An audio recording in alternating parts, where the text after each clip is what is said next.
Okay, as I've already discussed, the far left is shitting their pants over the decision by Brazilians to take their democracy back into their own hands and reject the communist establishment of their country. And I say that because it really is a communist establishment. The networks and the uh, and of course the entertainment industry and a lot of other institutions of culture in Brazil and much of the government itself did not want Jair Bolsonaro to get to the presidency because, frankly, as long as the government and its police state doesn't touch their fortunes, doesn't touch their prosperity, they're completely fine with the rampant corruption and the failure and the pathetic excuse making of the socialists and the Workers' Party or any of the other assorted left-wing movements within Brazil. Against the Workers' Party candidate, Fernando Haddad, who was former President Lula's hand-picked representative, since he himself was unable to run against Bolsonaro. Yet Haddad secured an unexpected 45% of the vote. This is a smaller election victory for Bolsonaro than some of the most recent opinion polls had predicted, yet it... So what they're trying to say is that, yes, Bolsonaro won by a crushing majority, but it wasn't as much of a majority as people predicted. It's a very simple issue, okay? I was talking with Reverend Starkiller on Sunday, and he was mentioning that there is rampant electoral fraud. The rampant electoral fraud is one of the reasons people have said that Bolsonaro did not win outright in the first round. And he said that it would be mostly concentrated in the northeast of the country, which you can see here is the deepest red part of the country with Haddad. And the fact is that this province over here, I think it's Amazonas province, has typically gone for Brazilian left-wing candidates in the past. We'll see right here, okay? So in 2014, it went for Rousseff. In 2010, it went for Rousseff, okay, from the Workers' Party. It also went for Lula in 2006 and in 2002. Let's see who it went for. In 1998, it went for the Social Democratic Party,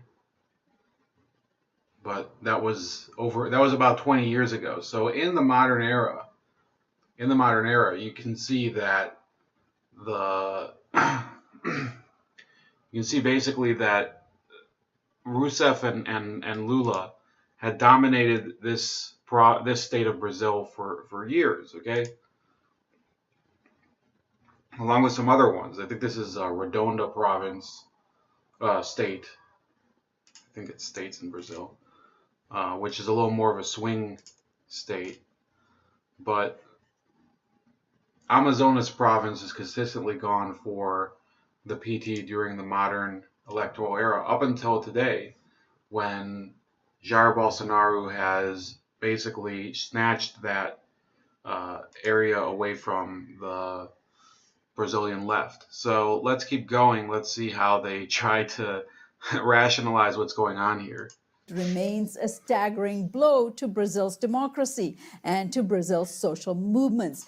So notice their language. Her language is, so this is Charmini Pires, who is a former advisor to Venezuelan President Hugo Chavez, who himself came to power in an election, but he previously tried to take power in a military coup. So how can she justify this double standard? Okay, yes, Hugo Chavez won, I think, 3 or 4 elections while he was, of course, running on a national level, but he'd also tried to take power literally through a coup, and these people complain about what they euphemistically call a soft coup, which is really just the impeachment of the corrupt government of Rousseff and her minions, which was fully deserved. We'll get to that. I don't know if we'll get to it today because I'm actually shooting this before I go off to work. But yeah, these people have absolutely no concept of what democracy means. But when people vote by a 55-45 split in favor of one candidate, that's not a disaster for democracy. And then she talks about a danger to Brazil's social movements. Well, what are these social movements? I mean, they basically are trying to say, well, because the people of Brazil don't support the movements that we think are looking out for their best interests, it's a danger for all of the social movements of Brazil. Okay, well, maybe they're not doing their job. After the results were announced, the defeated candidate, Fernando Haddad, had the following to say. I put my life at the disposal of the country. I am sure that I speak for millions of people who have put the country above their own lives, above their own welfare. I want to say to them that when I looked out onto the streets of the country, to all regions, I felt an anguish and a fear on the faces of many people who sometimes cried. Okay, the irony here, and I think you'll see later clips of Bolsonaro, is that they're all complaining about fascism, but all of the people behind him appear to be white Brazilians. Maybe this guy not, but they're all complaining about hatred and racism and xenophobia. But all the people behind him look to be like just these upper class Brazilian white people. Don't be scared. We will be here. We are together. Jair Bolsonaro, on the other hand, gave only a brief statement to the press where he seemed to echo I think he might be some alone of in this President clip. Trump's talking points about developing a foreign policy that would be greater benefit to Brazil. Make Brazil great again. Let's listen. Libertaremos o Brasil. So you can see right behind him is just this black dude. And then this woman, I don't know what. In any case, it's by default more diverse than what was in the previous clip. We will liberate Brazil and the foreign ministry from the ideology of its international relations that it has subjected Brazil to in recent. This woman is not signing what he's saying. She's signing, we're going to fuck all of you, you disgusting communist dregs of society, you rotten compost heap of failure. That's what she's actually signing. You can see that. Trust me, I know. Whatever. Years. Brazil will no longer be different from the countries of the developed world. We will seek bilateral relations that add to the economic and technological value of Brazilian products. We will restore international respect for our dear Brazil. President Trump immediately called Bolsonaro and followed up with a tweet saying, had a very good conversation with the newly elected president of Brazil, Jair Bolsonaro, who won his race by a substantial margin. We agreed that... Wait, but you have to see here that they put this I can't believe the Real News didn't cut this off, but they put one of these hip-hop memes under it with Bolsonaro in basically a green MAGA-style cap with Donald Trump. So people are really excited about. I'm excited about it, even though obviously I don't know if Bolsonaro is going to be a success, but I think that these people on the left have a lot to worry about, and it's showing through. His race by a substantial margin. We agreed that Brazil and the United States will work closely together on trade, military, and everything else! Exclamation point. Excellent call. Wished him congratulations, he said. Joining me now to discuss what this election results mean for Brazil is Professor Alfredo Saad Filho. He is Professor of Development Economics at London University and is originally from Brazil. His most recent book is Brazil, Neoliberalism versus... Okay, so this guy is basically, what does the Real News always do? They bring in the most Marxist academic they can find. And actually, we'll look at his profile in a second, but let's look at his book list.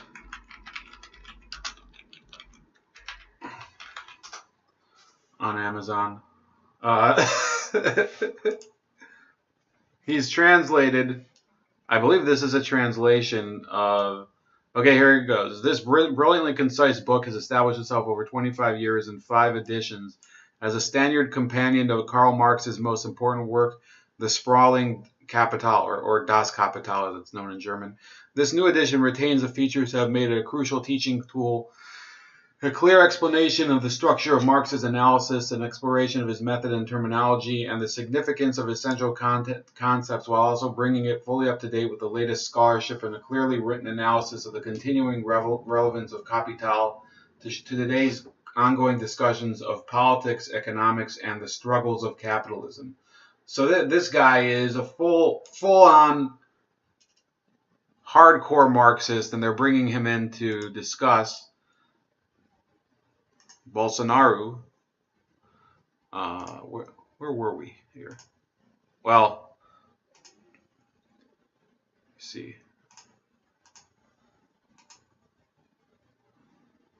So this is him, and he's basically got all of these. He teaches Marxist political economy and global development, neoliberalism, democracy and development, neoliberalism, democracy and global development. Okay, and then you have all these other people who have been PhD students of his, and these are pretty much a lot of different left-wing economical studies. This one is Bruno Hofig, A Political Economy of Risk, Derivatives, Credit Rating, and Labor's Bargaining Power in Contemporary Capitalism, The Case of the United States. And then National Policy Making and the Problem of Policy Space, a review of economic development strategies in Ethiopia and Vietnam. Yes, I'm sure there's a huge wealth of success stories stemming from the communist management of Ethiopia, you know, the famine that nobody talks about anymore. In any case, so let's see a little of what they're, hold on. Let's see a little of what he's saying. This is Democracy, co-authored with Lesio Moares. I thank you so much for joining us, Alfredo. Thank you, Charmaine. Thank you very much. All right, Alfredo, let's start off with getting your initial reaction to the results, and then, of course, what this means for Brazil. This is a victory for the forces of the far right. It is a victory for the forces that overthrew President Dilma Rousseff through an impeachment in 2016. But curiously, it is not those political leaders that led the impeachment process that are now coming to power with Bolsonaro. The center-right that led that process, that cornered the PT, that removed the president, and that ultimately put former President Luiz Inácio Lula da Silva in prison, they have been incinerated and destroyed in the parliamentary elections. What you have is the destruction of the political center ground, the center to the right ground, and the emergence of a completely improbable candidate, someone who has no political track record of any note, someone who has failed at everything he did in his life before getting to this point, and then suddenly is gifted with the presidency of the largest democracy in Latin America. This is an absolutely unpredictable moment in Brazilian history with consequences that will... Wait. So if it's so unpredictable and nobody could have seen it coming, well, that means that basically all of your predictions about how the world will turn out. You remember, Marx said that capitalism will kill itself. Okay, how is it killing itself here? In fact, it's only, you can see here that capitalism is climbing out from the pit that the stupid socialist leaders threw it in under Lula, and they're basically kicking dirt all over him and breaking free. That's basically what's happening here. So these people who they've called, it's doom and we have to seize the means of production and everything. Well, I guess the shoe's on the other foot now, isn't it? Reverberate for many years to come. Now, Alfredo, Bolsonaro has been compared to Duterte in the Philippines, Trump here in the United States. He has said some very extreme right-wing statements. One cannot decipher whether this is political rhetoric running in a campaign, or does he really mean some of these things he has been saying. I think that black guy that's in all the videos he must be his bodyguard or something, because he's literally there every time. For example, he says that I will give carte blanche for the police to kill in terms of social movements and leftist groups. He says these groups, if they want to stay here in this country, we will have to put them under the law before all of us. That part is fine, but they will have to leave or go to jail, he says. These red marginals will be banished from the homeland. He says under his leadership, yeah, you can tell they're really scared here.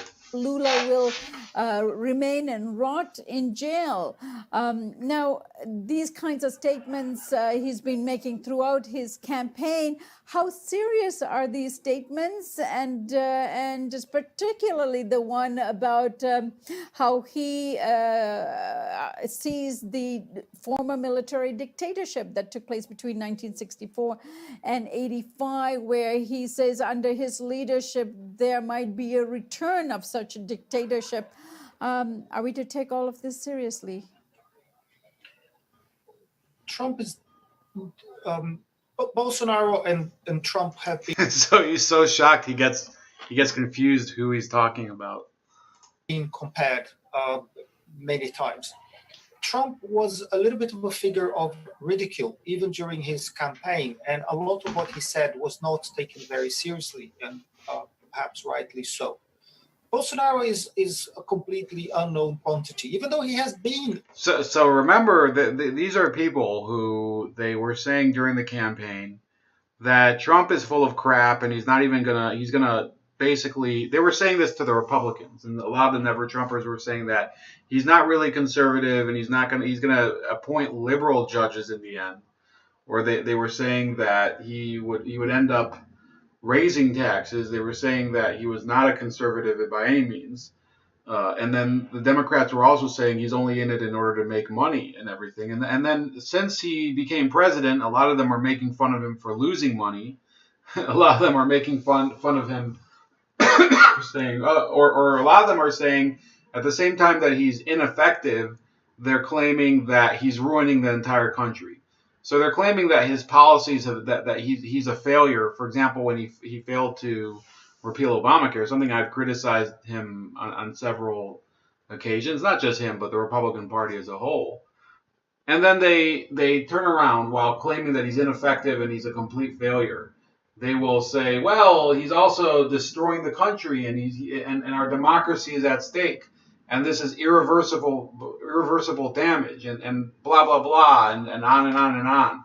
They're going to do the same thing here. They're going to call him a failure at every turn, say the things that he's doing are not actual changes, and that nothing's really changed at all. And then, like a week later, they'll basically say that he's initiated, the Great Armageddon of 2018. Or 2019, because he's going to be taking office next year. In Congress as a deputy for a long time. He was elected 7 times for Rio de Janeiro, but always for a particular constituency on the far right, the military, etc. Very corner appeal, a kind of an acquired taste by the far right. And he specialized not in producing legislation. He only produced 2 pieces of legislation in 28 years, all inconsequential.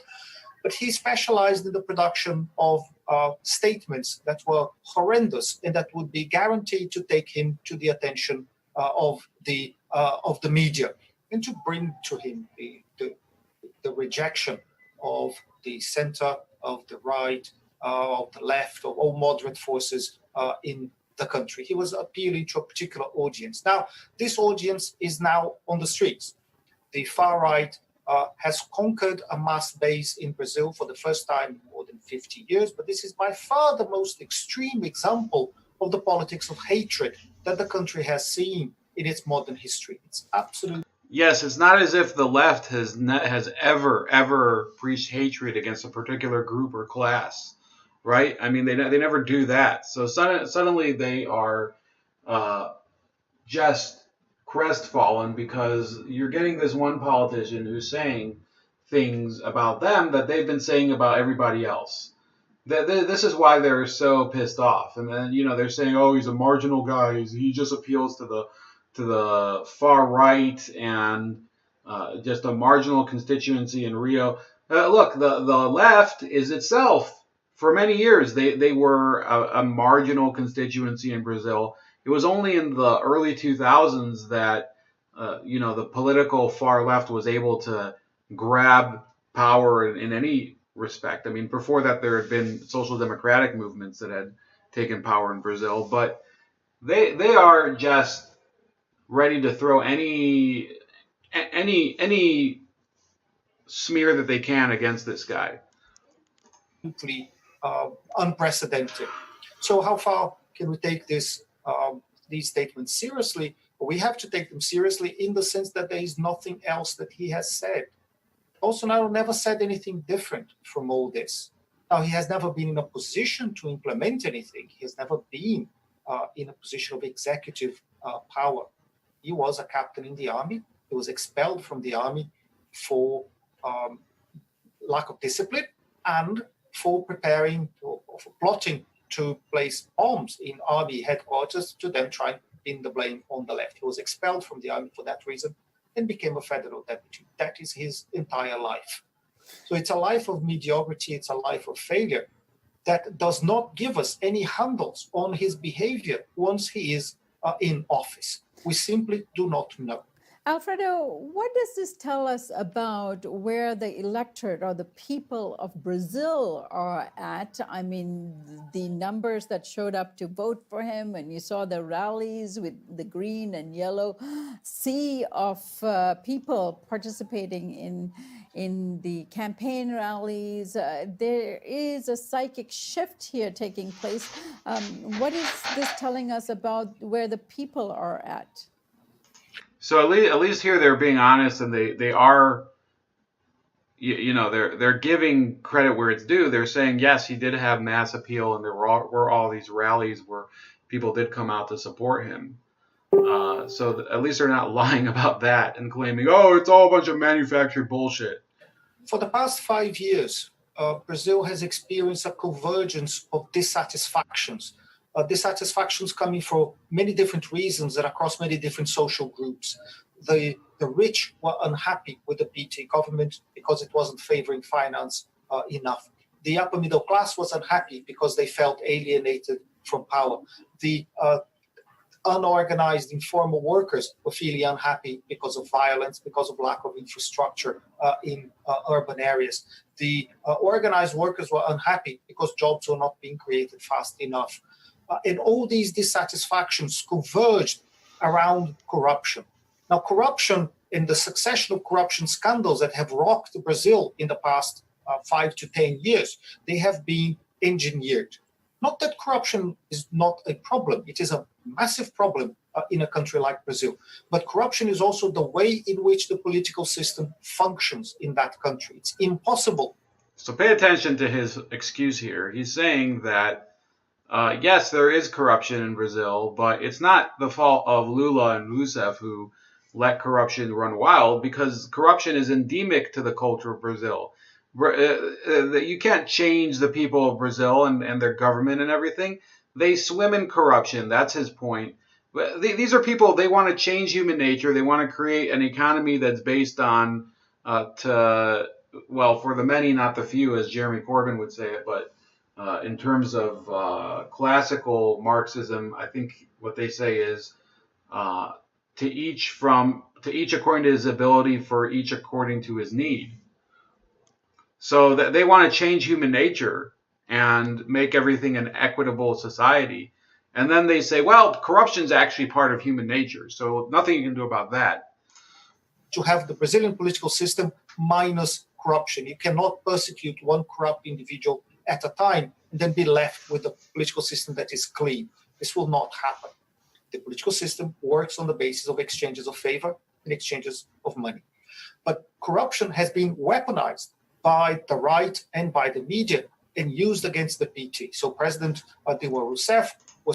Corruption has been weaponized. Listen to that. He's saying the right is unfairly taking advantage of the fact that the Workers' Party was corrupt in order to disparage it. Okay, it's not fair because everybody's corrupt. Then you can't criticize us for being corrupt. That's his point. Was pushed out of power and was impeached. President Lula da Silva is now in prison under allegations of corruption that were never proven.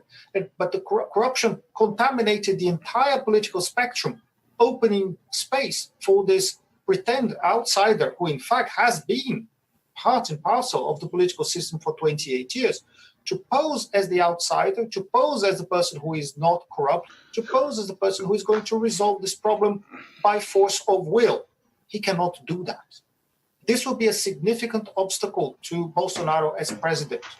He captured a lot of votes with his discourse that an increase in state violence will resolve the problem of urban violence, that the withdrawal of the state will provide jobs and infrastructure, and he conquered a lot of votes with the idea that he... Wait, what's with all these people of color that are supporting him? I thought he was some sort of racist. He's the outsider who can sort out corruption. He can't do any of these things. So disappointment will inevitably set in. The question is, what will happen after that? That is the problem that he will have to confront.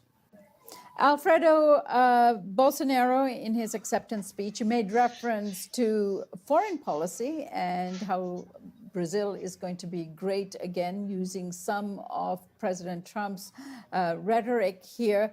What does this victory actually mean for regional politics? Because we know that the United States has been flexing its muscles at the Organization of American States, OAS, where they've been getting more and more support, and they've been flexing their muscles with aid in the region as well. So with the exception of Mexico, where they will be inaugurating a new president next month, most of the countries in Latin America seems to be in support of the U.S. mission, isolating Venezuela, for example.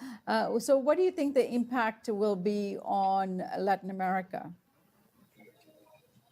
There will be intense pressure on a number of governments to align themselves with the right. Immediately, pressure will be felt on Uruguay, a lone center-left administration between Brazil and Argentina, two countries that have aligned themselves with the right. And a lot of pressure will be faced by Venezuela. Now, Bolsonaro has stated that he would be in favor of an invasion of Venezuela by U.S. troops, but also supported by the Brazilian army. This is, I believe, completely far-fetched. But this is the kind of attitude that Bolsonaro administration would take. They would also take a very negative approach to Mercosur, the common market of the southern countries, because according to Bolsonaro and his advisors, this is a left-wing club that doesn't do anything for Brazil itself, which is incorrect. Mercosur is the way in which Brazil has managed to project its power within South America. The subtext of this discourse... So notice the language he uses there, project its power within South America. Again, that would be saying, well, America, we are able to project our power through NATO, but how do average Americans benefit from membership in NATO or membership in the OECD or membership in the G7 or whatever? That's the talk of somebody who is an internationalist. Okay, these multilateral bodies like Mercosur are in many cases ways for national governments who have an ideological bent to project their policies beyond the national level, so they're not even accountable. Is that Brazil will align itself much more closely with the United States, perhaps sign a free trade agreement with the United States, and then turn its back towards Latin America. This is possible. It's perfectly possible. The difficulty for Brazil is that the US is not such a great trading partner anymore. Brazil's biggest trading partner is China, and the second one is the European Union. So what difference does it make if Brazil signs a free trade agreement with the United States? For some sectors of the economy, there may be advantages, but in general, this is not the area of trade growth for Brazil to look into. This is not an area of success. The focus of Brazilian foreign policy in the past couple of decades has been in the global south, and it has been in China in particular.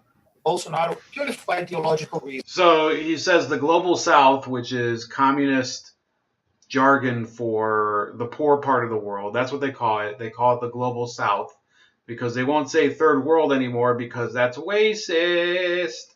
So he's saying it's more of an advantage for Brazil to basically engage in relationships with third world countries, ones that often are much less democratic than the USA, than to at least have a working and thriving relationship with the USA.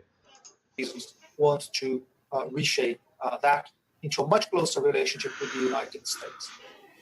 All right, Alfredo, let's leave it there for now, but we're looking forward to having you back as this conversation will keep going here at The Real News. Thank you so much for joining us. Thank you. Okay, so they're going to rush off and get their depends, and that's basically the way that the left wing is related to Bolsonaro right now. So please like this video, share this video, subscribe to my channel, subscribe to my other channel, Razor Ray Live Wounds. Sorry, it's the early morning here. And also, please donate to the Patreon and comment when this uploads.